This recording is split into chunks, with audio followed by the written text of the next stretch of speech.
hanya Anieslah yang bersih, hanya Anieslah yang jujur, yang adil, yang amanah, yang memerangi oligarki. Itu kan kata pidato imam sebelah tuh ya. Sekarang mau deklarasi, harus ada bandarnya. Nah, politik itu sampai tenggorokan, jangan sampai di bawah hati. Jangan sampai ada lagi yang teriak-teriak seperti Pilpres kemarin-kemarin tuh. Kan ada tuh yang teriak-teriak, aku takut kalau tidak memenangkan calon ini, tidak akan ada lagi yang menyembahmu. Nah, mudah-mudahan gak ada lagi yang teriak seperti itu.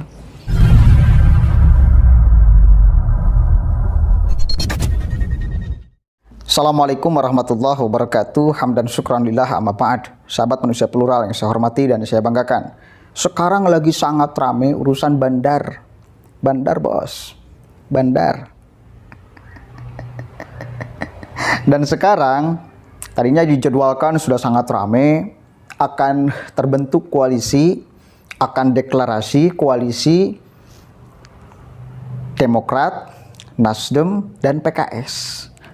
Ternyata nggak jadi, padahal harinya sudah sangat tepat. Sekarang kan hari pahlawan, kan mereka selalu pintar mengambil momentum untuk mendeklarasikan sesuatu. Termasuk sekarang, tadinya mau sangat keren, mau sangat gagah, seolah kemudian publik melihat bahwa Anies adalah sosok pahlawan yang dideklarasikannya pun bertepatan dengan Hari Pahlawan oleh 3 partai itu. Ternyata Gatot gagal total, nggak jadi. Kok bisa ya nggak jadi? Alasannya rasional, alasannya AHY-nya lagi di luar Indonesia dan sebagainya lah ya. Cuma Fahri Hamzah ya membongkar kenapa ini belum dideklarasikan. Padahal sudah sangat ramai kemarin-kemarin. Mereka euforia akan deklarasikan Anies Baswedan di Hari Pahlawan. Oke, kita baca nih ya beritanya dari suara.com. Bandarnya belum sepakat. Kelakar Fahri Hamzah soal gagalnya deklarasi koalisi pendukung Anies 10 November. Akankah Anies Rashid Baswedan batal mencalonkan diri sebagai presiden? Wah, kalau batal sih nggak mungkin rasanya, karena sudah sangat serius dan menggebu-gebu. Bahaya kalau tidak ada partai-partai yang menaungi Anies. Takut nantinya jadi ke rumah sakit karena harapan yang tidak sesuai dengan kenyataan. Oke, kita baca dulu lah ya beritanya. Koalisi Partai Demokrat, PKS, dan Nasional Demokrat, Nasdem, yang rencananya bakal dideklarasikan 10 November telah dipastikan batal. Deklarasi tersebut menurut petinggi Nasdem kemungkinan bakal mundur hingga akhir tahun. Pemunduran itu ditengarai karena PKS masih harus menggelar rapat Majelis Syuro, sementara Ketua Umum Demokrat Agus Harimurti Yudhoyono baru pulang ke Indonesia pada 10 November. Baru pulang katanya. Menanggapi hal tersebut, Wakil Ketua Umum Partai Gelora Fahri Hamzah menyebutkan bahwa mundurnya deklarasi terkait dengan belum ada kesepakatan bandar, kata Fahri Hamzah.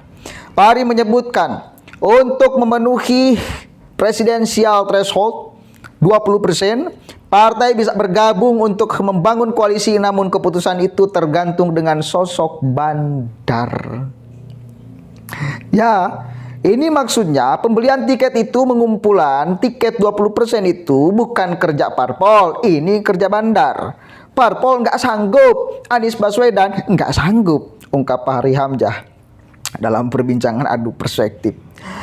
Ini deklarasi tanggal 10 November udah gagal bos, gara-gara bandar belum sepakat, duit belum terkumpul, 20% belum terkumpul, ya gagal imbuhnya.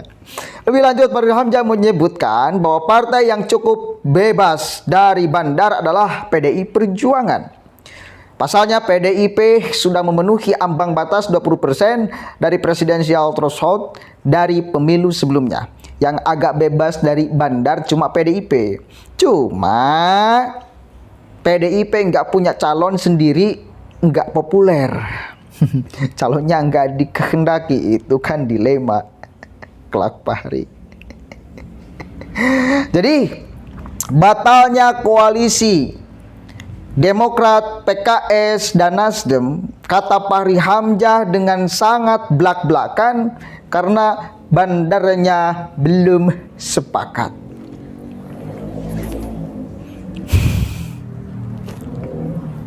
Kasihan Anies Rashid Baswedan. Ini harus ada yang mengakomodir Pak Anies. Sayang, beliau potensinya sangat luar biasa. Sayang, potensinya sangat luar biasa. Keseriusannya juga sudah sangat luar biasa. Orang lain belum ada yang melangkah, beliau sudah melangkah jauh kemana-mana kan.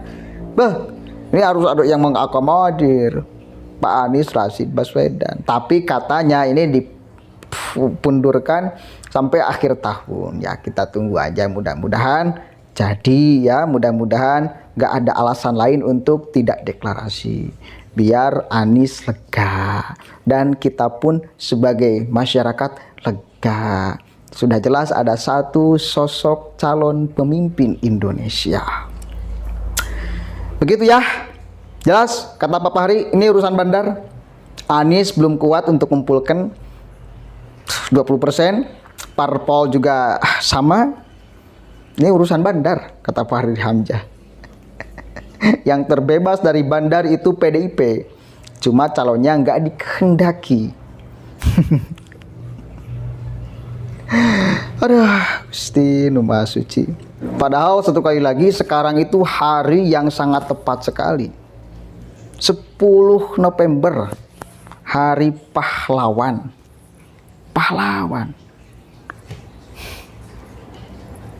Jadi bagaimana kemudian Anies dicitrakan dan kemudian dideklarasikan ya di hari pahlawan supaya benar-benar menjadi pahlawan masyarakat Indonesia, bukan masyarakat itu tuh.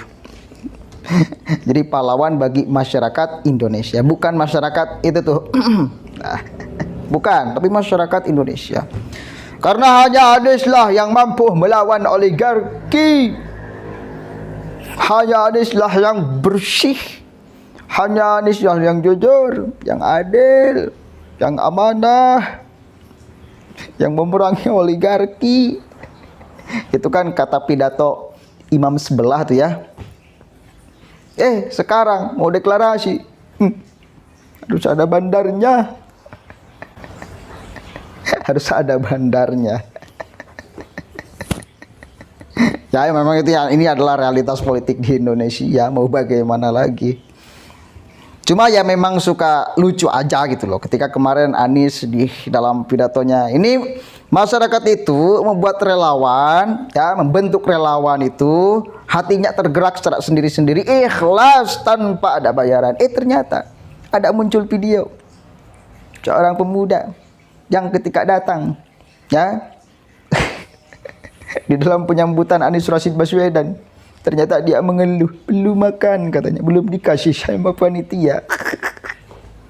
Padahal dia bawa rombongan. Islah. Sakarepmu.